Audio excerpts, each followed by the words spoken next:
TaskFlow has a real database now, users, projects, and tasks. It works great with 100 rows.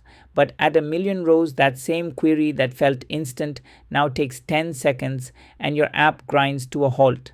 And when a user moves a task between projects, 2 updates have to happen together or the data ends up corrupt. This video is about the 2 things that separate a toy database from a production one: performance and correctness.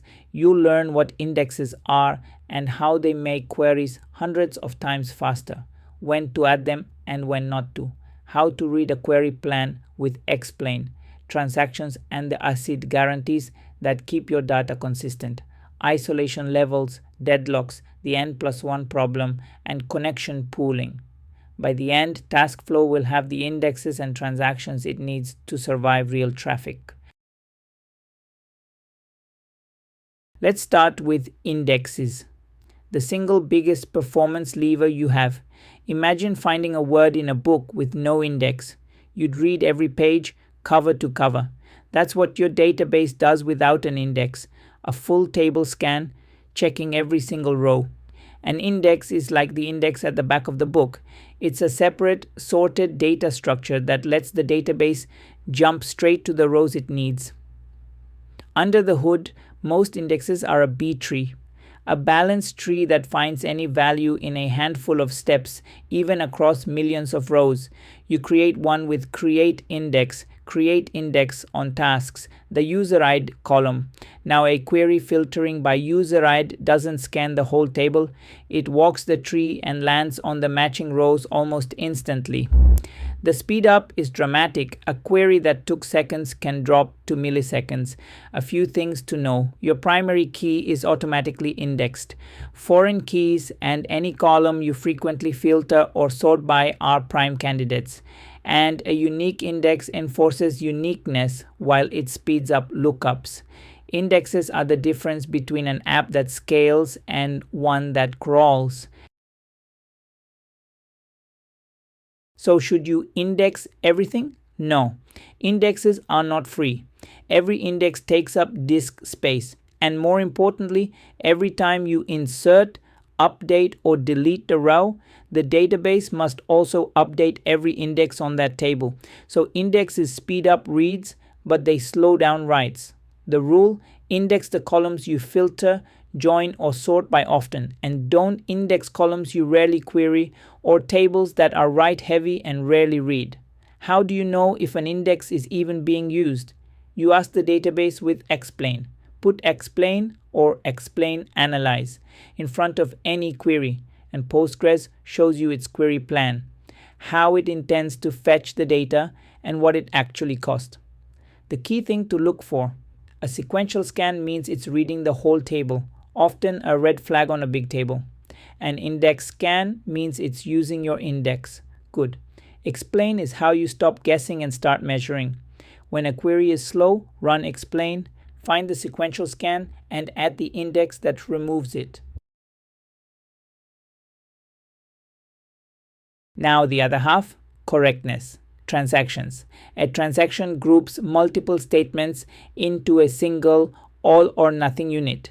Either every statement succeeds or none of them do. The classic example is a bank transfer. Subtract from one account, add to another. If the server crashes between those 2 steps, money vanishes into thin air. A transaction prevents that. You wrap the steps in begin and commit. Begin starts the transaction. You run your statements. Commit makes them all permanent together. And if anything goes wrong, rollback undoes everything, returning the database to exactly how it was before begin. Transactions give you 4 guarantees known as ACID: atomicity, all or nothing, consistency. The database moves from one valid state to another, never breaking your constraints. Isolation: concurrent transactions don't step on each other. And durability: once committed, the data survives even a power failure. Anytime 2 or more changes must happen together, wrap them in a transaction. It's the difference between reliable data and silent corruption. A few more production realities. First, isolation levels. When many transactions run at once, they can interfere in subtle ways. Isolation levels control how much they're allowed to see of each other's uncommitted work. Postgres defaults to read committed, which is fine for most apps.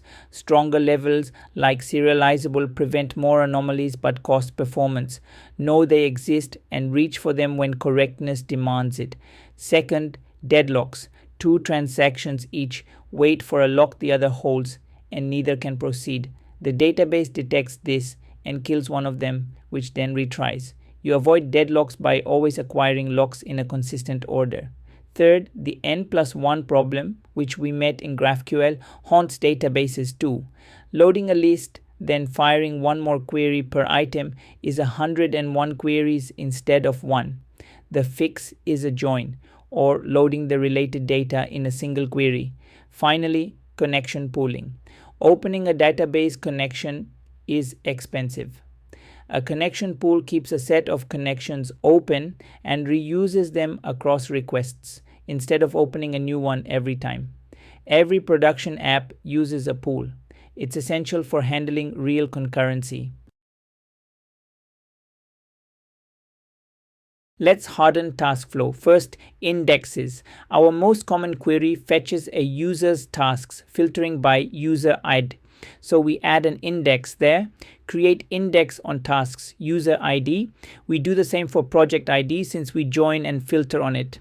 And email on users is already unique, so it's indexed for fast login lookups. We run explain analyze on our task list query and confirm. The sequential scan is gone, replaced by an index scan. Milliseconds, not seconds. Next, transactions. When a user moves a task to a different project, we might update the task and update counts on both projects. Those changes must all succeed together. So we wrap them, begin, run the updates, commit, with a rollback if any step fails. Same for creating a project with its first task, one transaction, all or nothing. And we put a connection pool in front of the database, so TaskFlow reuses connections under load. Indexed for speed, transactional for safety, pooled for scale. TaskFlow's database is now production ready. Let's recap. Indexes are your biggest performance win, a B tree that turns a full table scan into an instant lookup, but they cost space and slow writes. So index what you query, not everything. Use explain to see whether a query uses an index or scans the whole table. Transactions group changes into an all or nothing unit with begin, commit, and rollback, and the ACID guarantees behind them. Watch out for isolation anomalies, deadlocks, and the n+1 problem, and always use a connection pool. TaskFlow is now indexed, transactional, and pooled. In the next video, we step up a level to ORMs and database migrations, so you can work with your database in code and evolve its schema safely. See you in the next one.